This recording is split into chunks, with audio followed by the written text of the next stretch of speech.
ನಮಸ್ಕಾರ. ಇಂದಿನ ಈ ಆಳವಾದ ವಿಶ್ಲೇಷಣೆಗೆ ಸ್ವಾಗತ. ಆಮ್, ಇವತ್ತು ನಮ್ಮ ಮುಂದಿರುವ ಮಾಹಿತಿ ನಿಜಕ್ಕೂ ಒಂದು ಕುತೂಹಲಕಾರಿ ಪ್ರಪಂಚಕ್ಕೆ ನಮ್ಮನ್ನ ಕರೆದೊಯ್ಯುತ್ತೆ ಅಂತ ಹೇಳಬಹುದು. ಹೌದು, ನಮಸ್ಕಾರ. ಖಂಡಿತವಾಗಿಯೂ. ಇವತ್ತಿನ ವಿಷಯ ಸ್ವಲ್ಪ ವಿಭಿನ್ನವಾಗಿದೆ ಅಲ್ವಾ? ಎಕ್ಸಾಕ್ಟ್ಲಿ. ಇವತ್ತು ನಾವು ಚರ್ಚೆ ಮಾಡ್ತಿರುವ ಪ್ರಮುಖ ವಿಷಯ ಅಂದ್ರೆ ಮಾರ್ಚ್ 1ನೇ ತಾರೀಖಿಂದ 4ರವರೆಗಿನ ಮೇಷರಾಶಿಯ ಜ್ಯೋತಿಷ್ಯದ ವಿಶ್ಲೇಷಣೆ. ಕರೆಕ್ಟ್. ಮತ್ತೆ ಅದರ ಹಿಂದಿರುವ ಕೆಲವೊಂದು ಆಳವಾದ ಅಂಶಗಳು. ನಮ್ಮಲ್ಲಿರುವ ಈ ಮೂಲ ವರದಿ ಮೇಷರಾಶಿಯವರ ಮೇಲೆ ಸೂರ್ಯ ಮತ್ತು ಕುಜ ಅಂದ್ರೆ ಮಂಗಳ ಗ್ರಹದ ಪ್ರಭಾವ ಹೇಗಿರುತ್ತೆ ಅನ್ನೋದನ್ನ ಬಹಳ ವಿವರವಾಗಿ ತಿಳಿಸುತ್ತೆ. ಹೌದು, ಆ ವರದಿಯಲ್ಲಿರೋ ಡೀಟೇಲ್ಸ್ ನೋಡಿದ್ರೆ ಆಶ್ಚರ್ಯ ಆಗುತ್ತೆ. ಆದರೆ ಇಲ್ಲಿ ನಾವು ಗಮನಿಸಬೇಕಾಗಿರೋದು ಕೇವಲ ಆಕಾಶದಲ್ಲಿ ನಡೆಯುವ ಗ್ರಹಗಳ ಚಲನೆ ಬಗ್ಗೆ ಮಾತ್ರ ಅಲ್ಲ. ಖಂಡಿತ ಅಲ್ಲ. ಈ ಮಾಹಿತಿಯನ್ನ ಓದಿದಾಗ ನನಗೆ ಪರ್ಸ್ನಲ್ ಆಗಿ ಅನಿಸ್ತಿದೇನೆಂದ್ರೆ ಇದು ಮನುಷ್ಯನ ನಡವಳಿಕೆ ಮತ್ತೆ ಆತನ ಮನೋವಿಜ್ಞಾನದ ಬಗ್ಗೆ ತುಂಬಾ ಮಾತಾಡುತ್ತೆ. ಇಂಥ ವಿಶ್ಲೇಷಣೆಗಳು ನಮ್ಮ ದೈನಂದಿನ ನಿರ್ಧಾರಗಳ ಮೇಲೆ ಹೇಗೆ ಪ್ರಭಾವ ಬೀರುತ್ತೆ ಅನ್ನೋದು ರೋಚಕವಾದ ವಿಷಯ. ಎಕ್ಸಾಕ್ಟ್ಲಿ. ನಾನು ಕೂಡ ಇದನ್ನೇ ಯೋಚಿಸ್ತಾ ಇದ್ದೆ.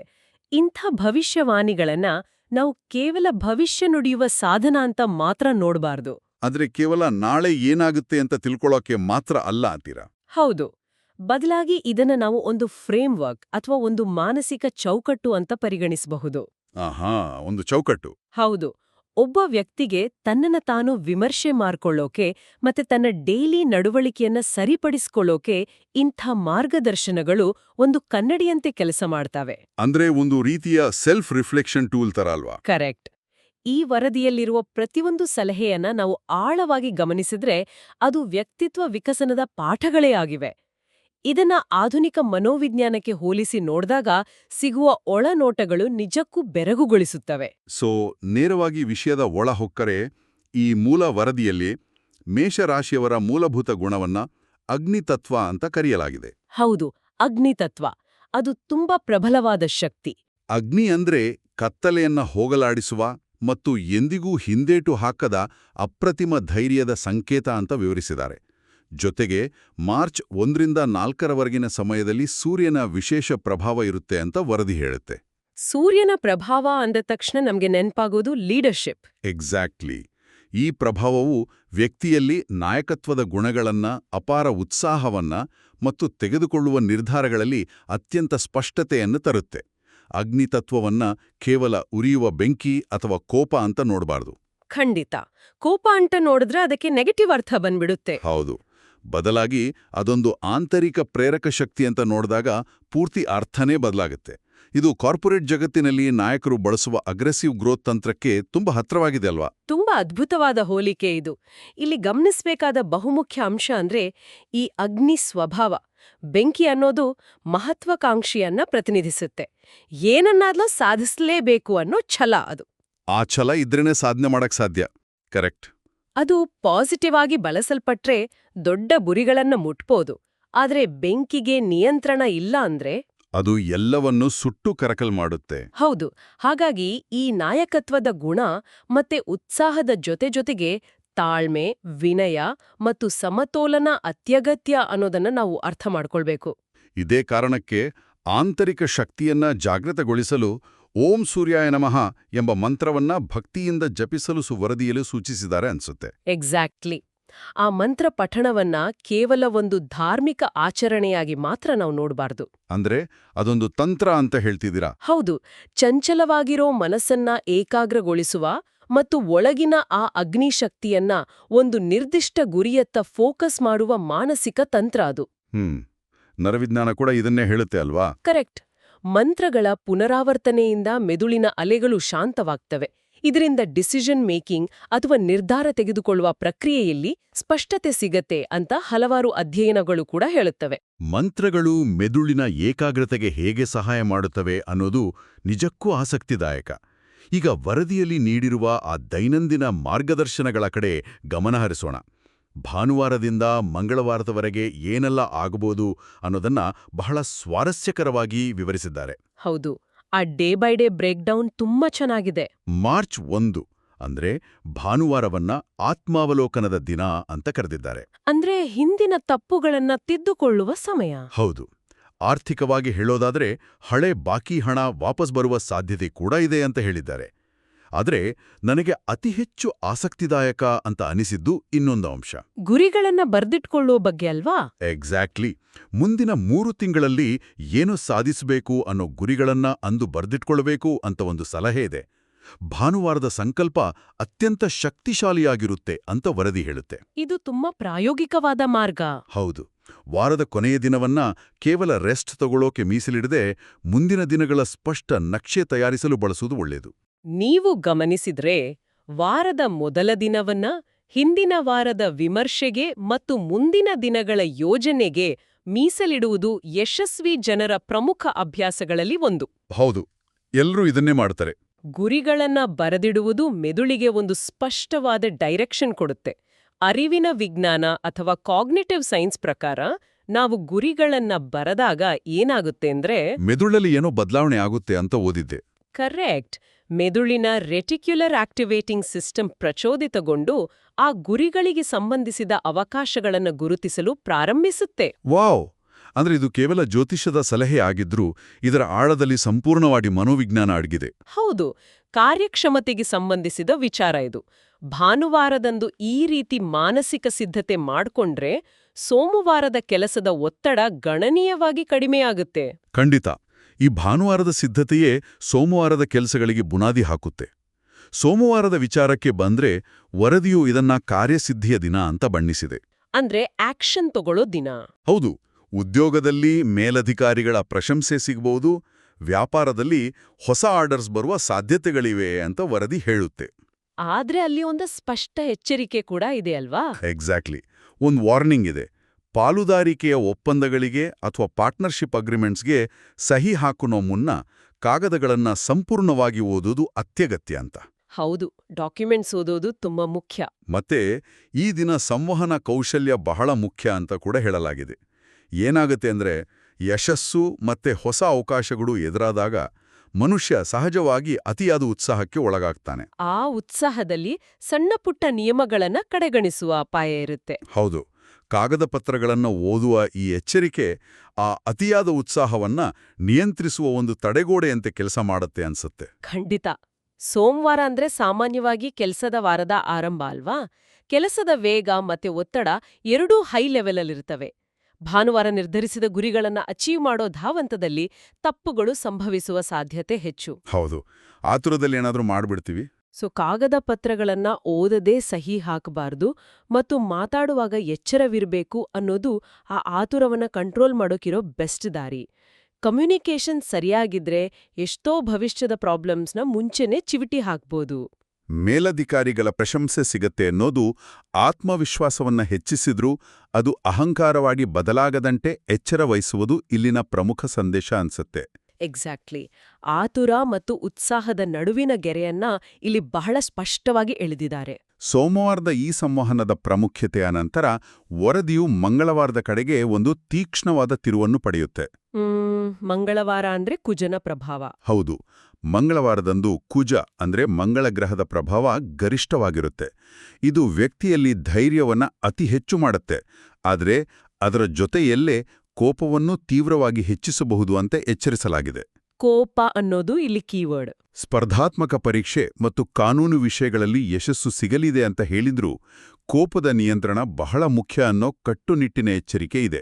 ಜೊತೆಗೆ ಡ್ರೈವಿಂಗ್ ಬಗ್ಗೆ ಕೂಡ ಏನೋ ಹೇಳಿದ್ದಾರೆ ಅಲ್ವಾ? ಹನುಮಾನ್ ದೇವಸ್ಥಾನಕ್ಕೆ ಭೇಟಿ ನೀಡುವ ಸಲಹೆಯನ್ನು ನೀಡಲಾಗಿದೆ. ಇದು ತುಂಬಾ ಆಸಕ್ತಿದಾಯಕವಾಗಿದೆ. ನಾವು ಬೆಂಗಳೂರಿನಂತಹ ನಗರಗಳಲ್ಲಿ ಟ್ರಾಫಿಕ್ ದಟ್ಟಣೆಯಲ್ಲಿ ಸಿಲುಕಿದಾಗ ಈ ಮಂಗಳನ ಪ್ರಭಾವ ಅಥವಾ ಕೋಪದ ತೀವ್ರತೆ ಎಷ್ಟಿರುತ್ತೆ ಅಂತ ಸುಲಭವಾಗಿ ಊಹಿಸ್ಬೋದು. ಇಂಥ ಸಂದರ್ಭದಲ್ಲಿ ದೇವಸ್ಥಾನಕ್ಕೆ ಭೇಟಿ ನೀಡುವುದು ಒಂದು ರೀತಿಯಲ್ಲಿ ಆ ದಿನದ ಆಕ್ರಮಣಕಾರಿ ಶಕ್ತಿಗೆ ಬ್ರೇಕ್ ಹಾಕುವ ತಂತ್ರವಿದ್ದಂತೆ. ಕರೆಕ್ಟ್.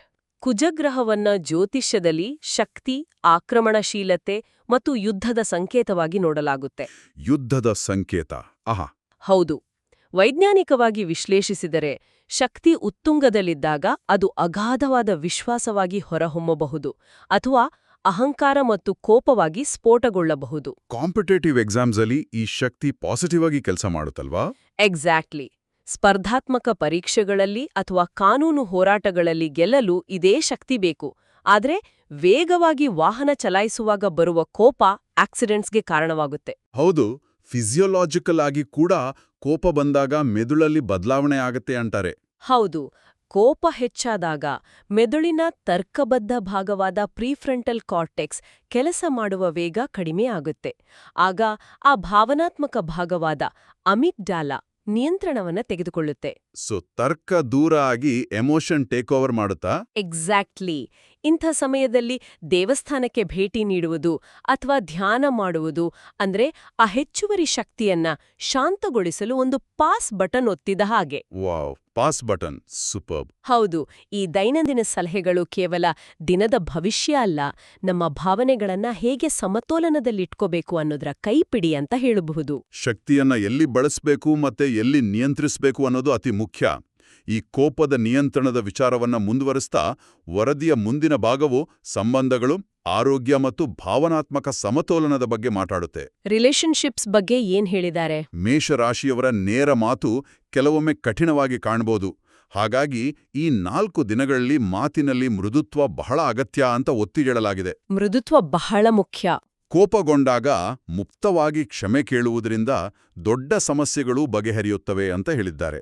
ದಾಂಪತ್ಯದಲ್ಲಿ ಪರಸ್ಪರ ಗೌರವ, ಪ್ರೀತಿಯಲ್ಲಿ ಭಾವನೆಗಳ ಸ್ಪಷ್ಟತೆ ಕಾಯ್ದುಕೊಳ್ಳೋದು, ಮಕ್ಕಳ ಶಿಕ್ಷಣದ ಬಗ್ಗೆ ಗಮನಹರಿಸುವುದು ಮತ್ತೆ ಸ್ನೇಹಿತರೊಂದಿಗೆ ಗುಟ್ಟುಗಳನ್ನ ಹಂಚಿಕೊಳ್ಳಬಾರದು ಅನ್ನೋ ಕಿವಿಮಾತು ಕೂಡ ಇದೆ. ಗುಟ್ಟುಗಳನ್ನ ಹಂಚಿಕೊಳ್ಳಬಾರ್ದು ಅನ್ನೋದು ಒಳ್ಳೆ ಪಾಯಿಂಟ್. ಹೌದು, ನೇರ ನುಡಿ ಪ್ರಾಮಾಣಿಕತೆಯ ಸಂಕೇತವಾದರೂ ಅದು ವ್ಯಕ್ತಪಡಿಸುವ ವಿಧಾನದಲ್ಲಿ ಕಠಿಣತೆ ಇದ್ರೆ ಸಂಬಂಧಗಳಲ್ಲಿ ಬಿರುಕು ಮೂಡುವುದು ಖಚಿತ. ಮೃದುತ್ವ ಮತ್ತೆ ಕ್ಷಮೆ ಇವೆರಡೂ ಯಾವುದೇ ಸಂಬಂಧವನ್ನ ಉಳಿಸಿಕೊಳ್ಳುವ ಬಲವಾದ ಅಸ್ತ್ರಗಳು ಅಲ್ವಾ? ಖಂಡಿತವಾಗಿಯೋ. ಇಲ್ಲಿ ಚರ್ಚೆಯಾಗ್ತಿರೋದು ಸಂಪೂರ್ಣವಾಗಿ ಎಮೋಷನಲ್ ಇಂಟೆಲಿಜೆನ್ಸ್ ಅಥವಾ ಭಾವನಾತ್ಮಕ ಬುದ್ಧಿಮತ್ತೆಯ ಕುರಿತು. ಹೌದು. ನೇರವಾದ ಮಾತು ಪ್ರಾಮಾಣಿಕತೆಯ ಲಕ್ಷಣ ಆಗಿರಬಹುದು, ಆದ್ರೆ ಅದು ಇತರರ ಭಾವನೆಗಳನ್ನ ಘಾಸಿಗೊಳಿಸಿದ್ರೆ ಅದರಿಂದ ಸಂಬಂಧಗಳು ಹದಗೆಡ್ತವೆ. ಕ್ಷಮೆ ಅನ್ನೋದು ಎಷ್ಟೇ ದೊಡ್ಡ ಅಹಂಕಾರವನ್ನು ಕರಗಿಸುವ ಶಕ್ತಿ ಹೊಂದಿದೆ.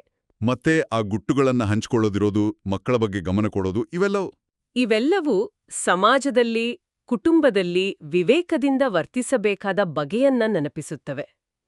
ಕುಜನ ಪ್ರಭಾವದಿಂದ ಬರುವ ಆ ಅಗ್ರೆಷನ್ ಅಥವಾ ಆಕ್ರಮಣಶೀಲತೆಯನ್ನ ಸಂಬಂಧಗಳಲ್ಲಿ ತೋರ್ಪಡಿಸಬಾರದು ಅನ್ನೋದೇ ಇದರ ಒಳಾರ್ಥ.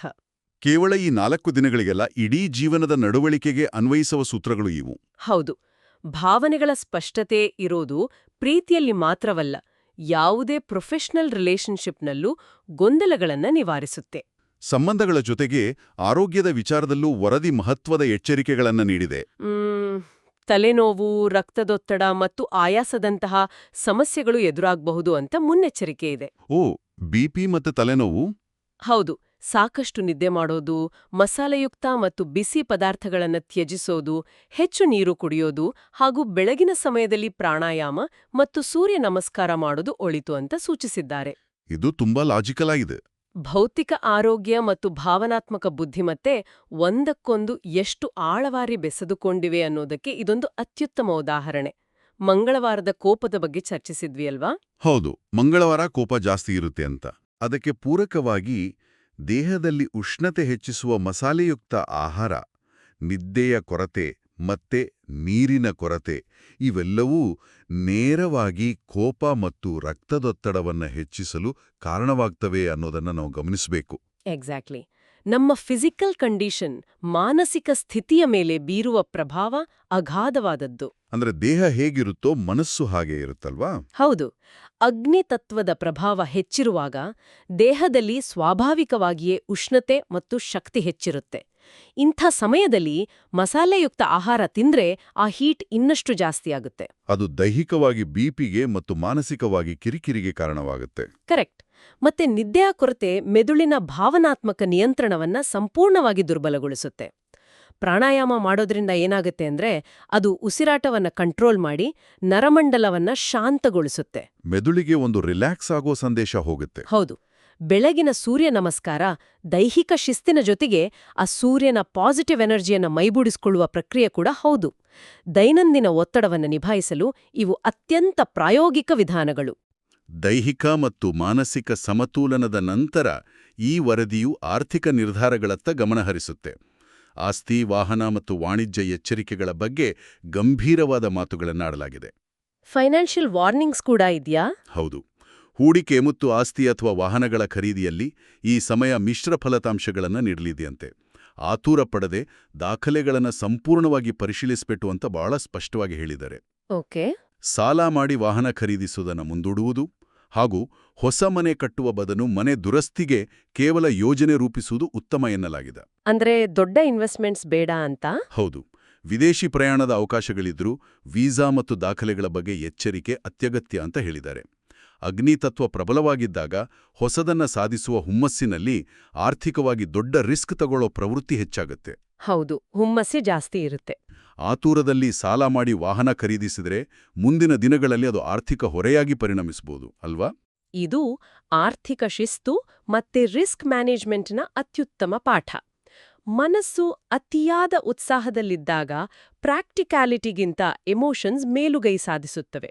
ಹೌದು, ನಾವು ಯೋಚನೆ ಮಾಡದೆ ಖರ್ಚು ಮಾಡ್ತೀವಿ. ಆರ್ಥಿಕ ನಿರ್ಧಾರಗಳಿಗೆ ಭಾವನೆಗಳಿಗಿಂತ ತರ್ಕಬದ್ಧ ಆಲೋಚನೆ ಅಗತ್ಯ.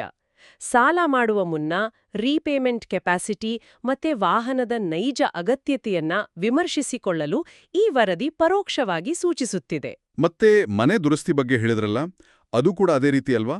ಎಕ್ಸಾಕ್ಟ್ಲಿ. ಹೊಸ ಮನೆ ಕಟ್ಟುವ ಬದಲು ದುರಸ್ತಿಗೆ ಪ್ಲಾನ್ ಮಾಡಿ ಅಂತ ಹೇಳಿರೋದು ದೊಡ್ಡ ಬಂಡವಾಳವನ್ನ ತಕ್ಷಣವೇ ತೊಡಗಿಸುವ ಬದಲು ಸಣ್ಣ ಹೆಜ್ಜೆಗಳ ಮೂಲಕ ಎಚ್ಚರಿಕೆಯಿಂದ ಮುನ್ನಡೆಯಲು ನೀಡಿದ ಸಲಹೆ. ಡಾಕ್ಯುಮೆಂಟ್ಸ್ ವೆರಿಫಿಕೇಶನ್ ಕೂಡ ಅಷ್ಟೇ ಇಂಪಾರ್ಟೆಂಟ್. ಹೌದು. ದಾಖಲೆಗಳ ಪರಿಶೀಲನೆ, ವೀಸಾ ಪ್ರಕ್ರಿಯೆಯಲ್ಲಿನ ಎಚ್ಚರಿಕೆ ಇವೆಲ್ಲವೂ ಫ್ಯೂಚರಲ್ಲಿ ಎದುರಾಗಬಹುದಾದ ಲೀಗಲ್ ಪ್ರಾಬ್ಲಮ್ಸ್ನ ತಪ್ಪಿಸುವ ಮುನ್ನೆಚ್ಚರಿಕಾ ಕ್ರಮಗಳು. ಉತ್ಸಾಹ ಎಷ್ಟೇ ಇದ್ರೂ ಫೈನಾನ್ಷಿಯಲ್ ಮ್ಯಾಟರ್ಸಲ್ಲಿ ನಿಧಾನಗತಿಯ ವಿಶ್ಲೇಷಣೆ ಅನಿವಾರ್ಯ. ಈ ಎಲ್ಲಾ ಸಲಹೆಗಳ ಜೊತೆಗೆ ವರದಿಯಲ್ಲಿ ಇನ್ನೊಂದು ನಿರ್ದಿಷ್ಟ ಮಾಹಿತಿಯನ್ನ ನೀಡಲಾಗಿದೆ. ಅದನ್ನ ನಾವಿಲ್ಲಿ ಮೆನ್ಷನ್ ಮಾಡಲೇಬೇಕು. ಅವರ ಫೋನ್ ಸಂಖ್ಯೆ 89741766 ಅಂತ ಮೂಲ ವರದಿಯಲ್ಲಿ ನೀಡಲಾಗಿದೆ. ಇದು ಕೇವಲ ಮೂಲ ವರದಿಯಲ್ಲಿರುವ ಮಾಹಿತಿಯನ್ನ ನಾವು ನಿಷ್ಪಕ್ಷಪಾತವಾಗಿ ಪ್ರಸ್ತುತಪಡಿಸ್ತಿದ್ದೀವಿ. ಹೌದು, ಈ ಮಾಹಿತಿಯನ್ನ ಇರುವಂತೆಯೇ ವರದಿ ಮಾಡುವುದು ಸೂಕ್ತ. ಸಮಾಜದಲ್ಲಿ ಜನರು ಕೌಟುಂಬಿಕ ಅಥವಾ ಮಾನಸಿಕ ಸಮಸ್ಯೆಗಳಿಗೆ ಪರಿಹಾರ ಕಂಡುಕೊಳ್ಳಲು ಇಂತಹ ಸಾಂಪ್ರದಾಯಿಕ ಮಾರ್ಗದರ್ಶನ ಮತ್ತು ಧಾರ್ಮಿಕ ಕೇಂದ್ರಗಳ ಮೊರೆ ಹೋಗುವುದು ಒಂದು ಸಾಮಾನ್ಯ ವರ್ತನೆ. ಅದು ಅವರವರ ಅಂಬಿಕೆ ಬಿಟ್ಟ ವಿಚಾರ. ಖಂಡಿತ. ಅದು ಅವರ ನಂಬಿಕೆ ಮತ್ತು ಮಾನಸಿಕ ನೆಮ್ಮದಿಯನ್ನ ಕಂಡುಕೊಳ್ಳುವ ಒಂದು ಮಾರ್ಗ ಅಷ್ಟೇ. ಈ ಸಂಪೂರ್ಣ ವಿಶ್ಲೇಷಣೆಯ ಅಂತಿಮ ಘಟ್ಟದಲ್ಲಿ ನಿಂತು ಹಿಂದಿರುಗಿ ನೋಡಿದರೆ ಮಾರ್ಚ್ 1ರಿಂದ 4ರವರೆಗಿನ ಈ ಸಮಯವು ಅಪಾರವಾದ ಅಗ್ನಿಶಕ್ತಿಯನ್ನ, ತಾಳ್ಮೆ, ಎಚ್ಚರಿಕೆಯ ಸಂವಹನ ಮತ್ತು ಸರಿಯಾದ ಯೋಜನೆಯೊಂದಿಗೆ ಹೇಗೆ ಬ್ಯಾಲೆನ್ಸ್ ಮಾಡಬೇಕು ಅನ್ನೋದನ್ನ ಕಲಿಸುವ ಪಾಠವಾಗಿದೆ. ಹೌದು, ಸೂರ್ಯನ ನಾಯಕತ್ವ ಮತ್ತೆ ಕುಜನ ಅಗ್ರೇಷನ್ ಎರಡನ್ನೂ ಬ್ಯಾಲೆನ್ಸ್ ಮಾಡೋದು. ಸೂರ್ಯನ ಆ ನಾಯಕತ್ವದ ಗುಣಗಳನ್ನ ಅಳವಡಿಸಿಕೊಳ್ತಲೇ ಕುಜನಿಂದ ಬರಬಹುದಾದ ಕೋಪವನ್ನ ನಿಯಂತ್ರಿಸುವುದು ಇಲ್ಲಿನ ಪ್ರಮುಖ ಸವಾಲು.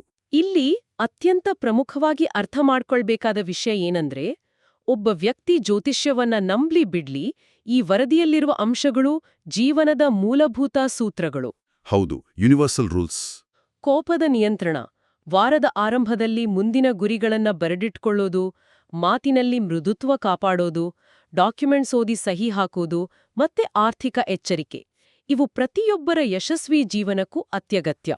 ಅವರು ಯಾವುದೇ ರಾಶಿಯವರಾಗಿರಲಿ, ಇದು ಎಲ್ಲರಿಗೂ ಅನ್ವಯಿಸುತ್ತೆ. ಎಕ್ಸಾಕ್ಟ್ಲಿ. ಇವು ಉತ್ತಮ ಜೀವನ ನಡೆಸಲು ಬೇಕಾದ ಕಾಲ ಮತ್ತು ದೇಶವನ್ನ ಮೀರಿದ ಸಾರ್ವತ್ರಿಕ ಮೌಲ್ಯಗಳು ಅಂತ ಹೇಳ್ಬೋದು. ಈ ಎಲ್ಲ ಚರ್ಚೆಗಳ ನಂತರ ನನ್ನ ತಲೆಯಲ್ಲಿ ಒಂದು ಆಳವಾದ ಮತ್ತು ಅಷ್ಟೇ ಕುತೂಹಲಕಾರಿ ಪ್ರಶ್ನೆ ಮೂಡ್ತಾ ಇದೆ. ಏನದು ಹೇಳಿ. ಗ್ರಹಗಳ ಚಲನೆ ನಮ್ಮ ಭಾವನೆಗಳ ಮೇಲೆ ಅಪಾರ ಪ್ರಭಾವ ಬೀರುತ್ತೆ ಅಂತ ಹೇಳ್ತಾರೆ. ಆದರೆ ಈ ಭವಿಷ್ಯವಾಣಿಗಳನ್ನ ನಾವು ಮೊದಲೇ ಓದಿ ನಂಬೋದು ನಮ್ಮ ವಾಸ್ತವಿಕ ನಡವಳಿಕೆಯನ್ನ ಎಷ್ಟರ ಮಟ್ಟಿಗೆ ರೂಪಿಸುತ್ತೆ? ಇದು ತುಂಬಾ ಇಂಟ್ರೆಸ್ಟಿಂಗ್ ಆಗಿದೆ. ಅಂದ್ರೆ ಈಗ ಮಂಗಳವಾರ ನನಗೆ ಕೋಪ ಬರುತ್ತೆ ಅಂತ ನಾನು ಮೊದಲೇ ಓದಿ ನಂಬಿದ್ರೆ ನಾನು ನನಗೆ ಅರಿವಿಲ್ದೆಯೇ ಕೋಪಗೊಳ್ಳುವ ಸನ್ನಿವೇಶಗಳನ್ನ ಸೃಷ್ಟಿಸ್ಕೊಳ್ತೇನೆಯಾ? ಅಥವಾ ಸಾಮಾನ್ಯ ವಿಷಯಗಳಿಗೂ ಹೆಚ್ಚು ತೀಕ್ಷ್ಣವಾಗಿ ರಿಯಾಕ್ಟ್ ಮಾಡ್ತೀವಾ ಅಂತ. ಎಕ್ಸಾಕ್ಟ್ಲಿ. ಇದು ಮನೋವಿಜ್ಞಾನದಲ್ಲಿ ಹೇಳುವ ಸೆಲ್ಫ್ ಫುಲ್ಫಿಲ್ಲಿಂಗ್ ಪ್ರೊಫೆಸೀಸ್ ಅಥವಾ ಪ್ಲೆಸಿಬೋ ಎಫೆಕ್ಟ್ ತರ ಕೆಲಸ ಮಾಡುತ್ತಾ ಅನ್ನೋದು ನನ್ನ ಪ್ರಶ್ನೆ. ಇದೊಂದು ಅತ್ಯಂತ ಪ್ರಚೋದನಾತ್ಮಕ ಚಿಂತನೆ ಅಂತಾನೆ ಹೇಳ್ಬೋದು. ಮನುಷ್ಯನ ಮನಸ್ಸಿನ ನಂಬಿಕೆಗೂ ಮತ್ತು ವಿಶ್ವದಲ್ಲಿರುವ ಗ್ರಹಗಳ ಶಕ್ತಿಗೂ ಇರುವ ಅಂತರವೇನು? ಹೌದು, ನಾವು ನಂಬಿದ್ದೇ ವಾಸ್ತವಾಗುತ್ತೋ ಅಥವಾ ವಾಸ್ತವವನ್ನ ಗ್ರಹಗಳು ಮೊದಲೇ ನಿರ್ಧರಿಸಿವೆಯೋ? ಇದು ವಿಜ್ಞಾನ, ತತ್ವಶಾಸ್ತ್ರ ಮತ್ತು ನಂಬಿಕೆಗಳ ನಡುವಿನ ಅತ್ಯಂತ ಸೂಕ್ಷ್ಮವಾದ ಗೆರೆ.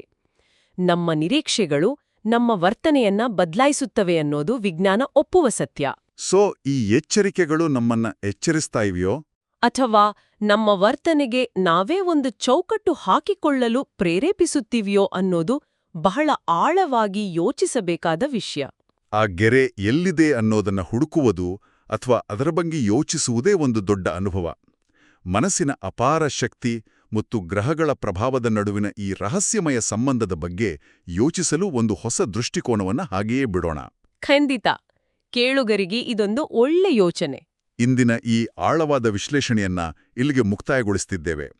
ಈ ಚರ್ಚೆಯು ಮತ್ತಷ್ಟು ಹೊಸ ಪ್ರಶ್ನೆಗಳನ್ನ ಮತ್ತು ಹೊಳಹನ್ನ ನೀಡಿದೆ ಅಂತ ಭಾವಿಸ್ತೇವೆ. ನಮಸ್ಕಾರ.